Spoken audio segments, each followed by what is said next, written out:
Hey guys, I know I said I was going to work on doing the Eufy X10 Pro Omni review first, but after using this Roomba Combo J9 a few more times, I decided I'm going to review this first. But the Eufy X10 Pro Omni video will be my next one. Hopefully I can have that out sometime early next week.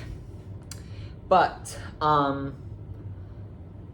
I've had this robot for a little while now, and I'm not a big fan of it. So I'm going to go over some of the few things I do like about this robot, and then pretty much all the reason this robot fails. And why I'm not a huge fan of this robot, and might even be my least favorite robot.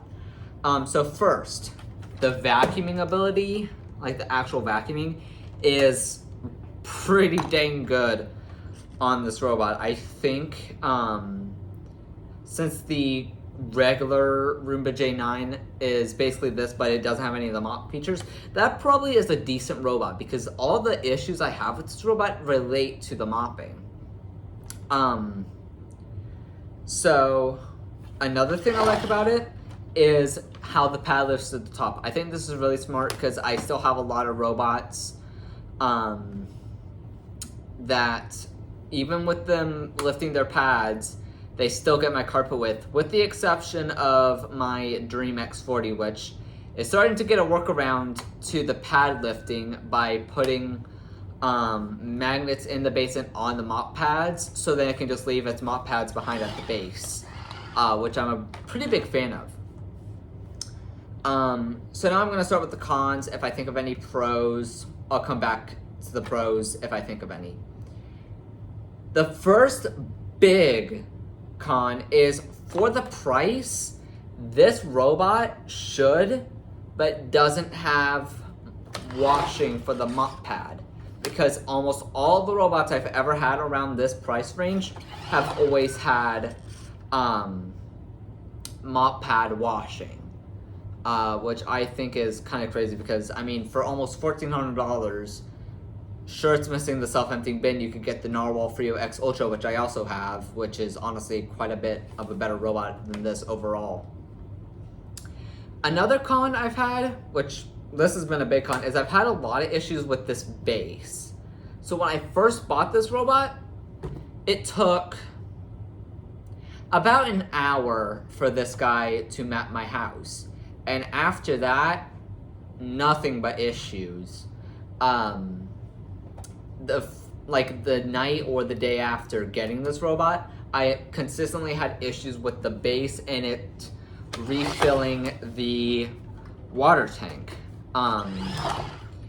It just kept saying communication errors, tons of issues.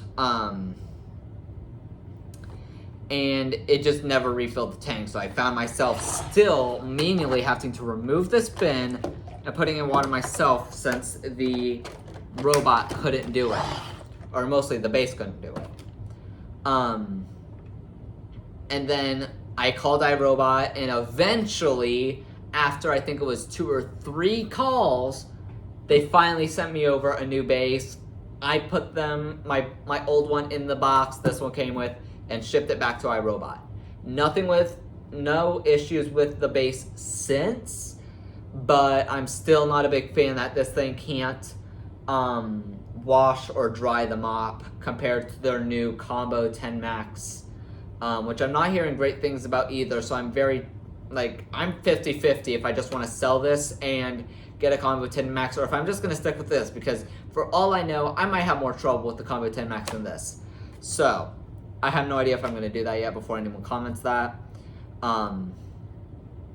Another con I had with iRobot is it took about an hour or two for this thing to make the initial map. I could have been wrong when I said 1 hour. I can't remember exactly because it was a number of months ago.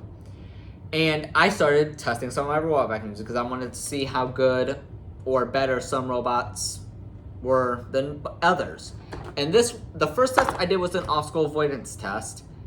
And this does not have zone cleaning, only like the clean zones, which I'm not a huge fan of, but I do like on as well, because last winter that feature did come very handy on my old Brava Jet M6, but that was not a great robot either. Honestly, that was worse than this was.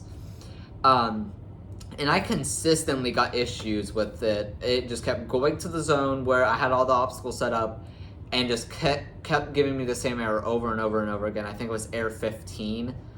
And I called iRobot. I had to factory reset this thing, and that wiped all my mapping. I had to completely remap it. Wasn't a huge fan of that. Another con I have, since the mop pad is stored on the top, even if this had mop washing or whatever, I always forget to remove this mop pad because I'm so used to some of my other robots. Like over here, I have a D-Bot X2 Combo and Narwhal Frio X Ultra. I had to wash this manually, so sometimes I'll want this to mop my house. I'm like, oh wait, I can't, because the pads are in the wash, because this thing can't do it itself. And then I have to end up using a different robot. I'm trying to think of more cons, or even if I can think of more pros, which I don't even think I might even be able to do. I suppose, even though it takes an hour or two, this thing makes accurate maps. LiDAR will do way better than this thing any day. Let me try and... I'm literally struggling to think of pros and cons, because I'm not a fan of this robot, as you can see.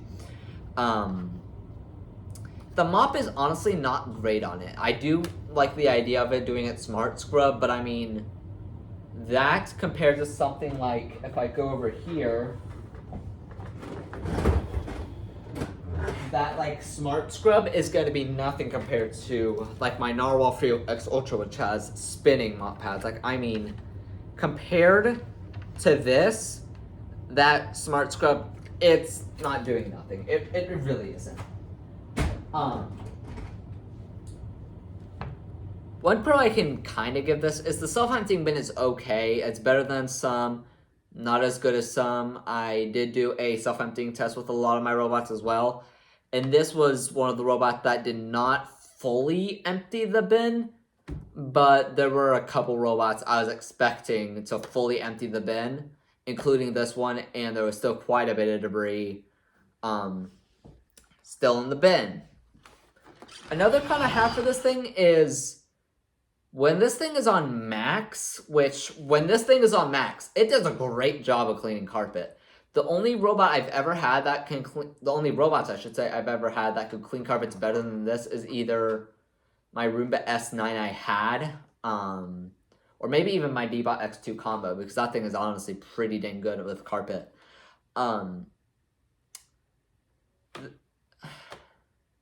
When this thing is on max, even though it cleans really well, it's just the battery doesn't last long. I'll ask it to do just a couple bedrooms in my living room on max, and this thing has to go back and recharge, which I've had many robots that you can put them on max, they can do all those same rooms, and they will still have plenty of battery life left. Another pro I honestly can give this thing is I do like its integration with Amazon Echo. I have one over there, so I can't say it, but most of you probably know what I'm talking about.